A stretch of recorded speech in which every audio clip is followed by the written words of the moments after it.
But I'm afraid. I'm afraid. I am afraid. Well, if you continue telling yourself that, you will be afraid. Good morning, good evening, or good night to lovely people watching. In today's video, we'll be speaking about confidence and fear. For the next 120 days on my YouTube channel, I'll be speaking about mental health. And today's topic is going to be about confidence and fear. Fear is basically an emotion. Whenever you're sensing danger, fear usually settles in, then fight, freeze, or flight response kicks in. Let's say you have an irrational fear or a fear in general of heights. So when you're standing on a cliff edge and it's water below and you know it's safe, but fear is kicking in and you're holding on to the fence itself and you're shaking. Your stress hormone kicks in. You're over panicking, you're overthinking. Your emotion is getting control over you and you're not in control of the situation. When panic and fear kicks in, you do irrational things without thinking. But when you're in control of the situation itself and you are thinking, do you know what's going to happen? If you were in control of the situation and you were in control of fear, you would have let go of the fence and you would just jump. Because you know that the water's just going to catch me, even if I just land like this, face plant, land on my back, land on my ass. It's fine. I'm in control of the situation.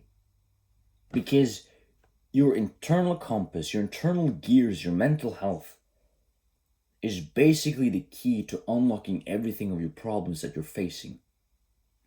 Imagine this. My exterior shell, basically my body, how I look like.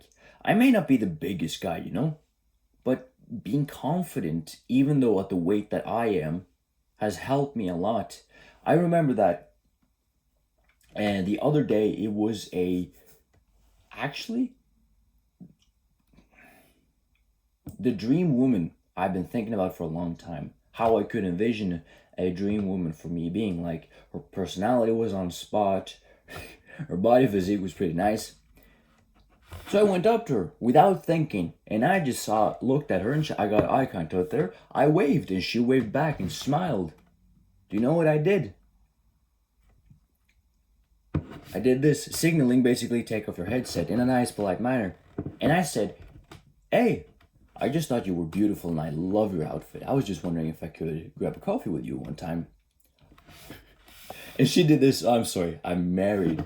And I was just like, okay, good for that guy. But she gave me a compliment by saying, "I appreciate you coming up here and doing that. It takes a lot of courage." A compliment! Fuck yeah.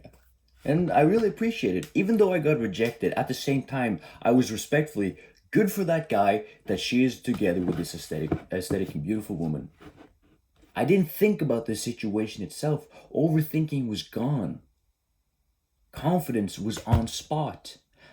The thing that a lot of people in general, even women and even men, even children, even elderly people, even in between, the one thing that is truly stopping us at times is fear and overthinking. It's all in your skull, all in your mind. How do you, okay, fine, you've spoken about it, but how do you go from this point to that point and going over the threshold? You basically got to take the leap of faith. You got to leave your comfort zone of overthinking, oversharing, fear, and all this, and just jump to the point where you want to get to. So think of it this way. The next time you see a beautiful woman, you get eye contact with her, she smiles at you, and you smile back, and you have the millisecond of speaking to her. Go speak to her. Don't think, just speak. And if the situation becomes awkward, you fucked it up or whatever, say you apologize or find an excuse or whatever, or just walk away. Walking away, failing, all these sorts of things. It is part of your personal development, part of your growth. And think of it this way. Let's say you failed at speaking to the woman, right? After that happened, instead of starting overthinking again, reflect on the situation by acknowledging that, oh, I said this wrong, I did that wrong, okay, cool. Acknowledging it, now moving on, and the next time I see a beautiful woman or the woman of my dreams or someone that I pick up that, hey, I like her personality. The next time, learn from your previous failures, bring them with you, and level up. Imagine life like a video game, right? Your main character is strong, intelligent, and in emotional control, and whenever you have this option base in video games, you press the one that you feel is more related to yourself. Or face the situation. Can you save the woman or would you save the child? I would save the child. Just to give an example. But life is like a video game.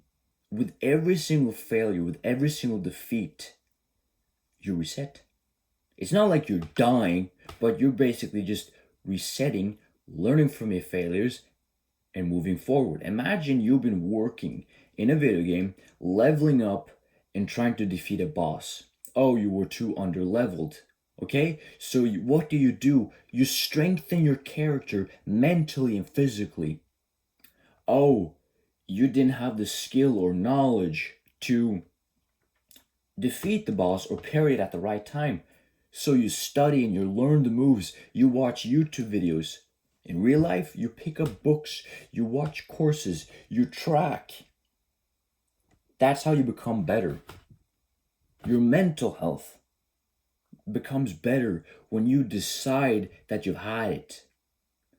Confidence or the way that you speak to people is just a reflection of your own mind.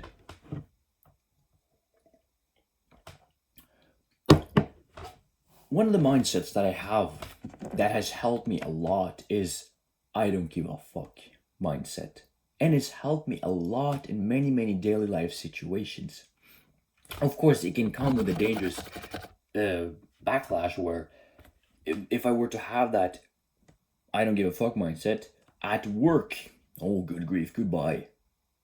Because let's say a customer was helping me or I was helping them, and just like, I just don't give a fuck about this. If I was thinking that my physical reaction is a representation of my mind, if I was thinking, oh yeah, sure, I'll help you, then I'll be happy on the outside. Everything we do, everything we say, everything from movement to thinking, it's all beginning in our brain, our mental health. When I go to work, I put on a cap, I put on the most random t-shirt that I have, and a pair of shorts, and then I go out the door. Your outfit looks awful. Cool, I don't care. It's how I represent myself. I remember once, not even 50 meters out from my house once, there was a lady in her 30s or 40s. Beautiful, damn, to be fairly honest. And I was going from point A, basically my house, to another place in my hometown. I was putting on some good music and I was listening and I was vibing. And I didn't care if anyone was watching me, but since I was bringing good movement and good energy, and I was dancing and not caring, I was laughing along the way. I got eye contact with her. She smiled at me. I started laughing and I said hello. And she said hello. She smiled beautifully and I continued walking. A small moment like that, even level ups will level up your confidence overall. And another thing, I was going to speak about this in a separate video, but I can bring this into the light. Basically, a little sneak peek on mental health day 3 tomorrow. Postponing things is also a representation of your mental health.